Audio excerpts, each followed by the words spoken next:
All right, have you heard about the controversy at a Planet Fitness in Midland? A woman's gym membership was revoked because she told other members a man was using the women's locker room.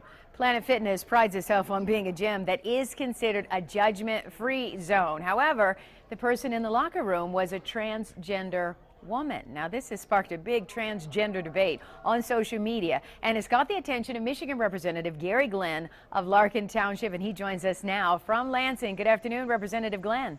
Hello, Carolyn. How are you? Wonderful. Hopefully you are the same.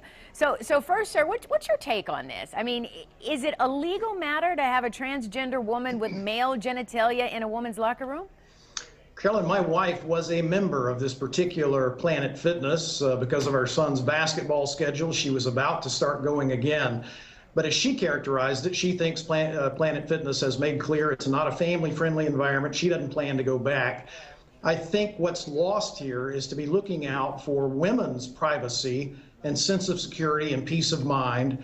And I find myself in perhaps an unusual situation of agreeing with lesbian women who have expressed their concerns to Equality Michigan, which is the state's most vocal gay, lesbian, bisexual, transgender advocacy group. According to a Facebook post that the executive director of that group wrote, she's been swamped with what she called hate mail from angry lesbians, threatening that they were going to withhold their financial support for the organization.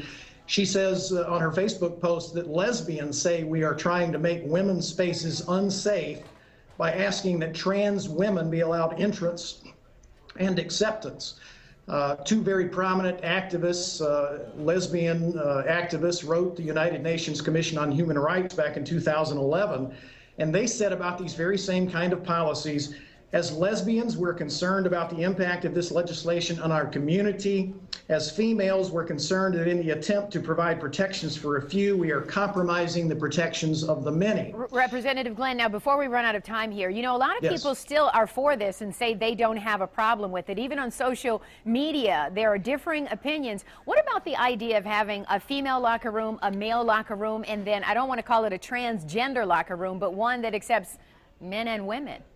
Well, that would be a common sense solution, but for a company like Planet Fitness that wants to voluntarily choose to have a policy like this, I think what this does illustrate is why we should not change Michigan law to force this same kind of policy on every school and business and public accommodation in the state of Michigan. Certainly understand. Because if they were to pursue the proposal, the policy that you suggested, that would mean that all those businesses would have to go to the expense of installing a third bathroom. Well, I know this could be an hour-long discussion. We certainly appreciate your time today, and this is certainly not going to go away. People will continue to discuss it. Thank you so much, Representative Glenn, for your time today. Thank you, Carolyn.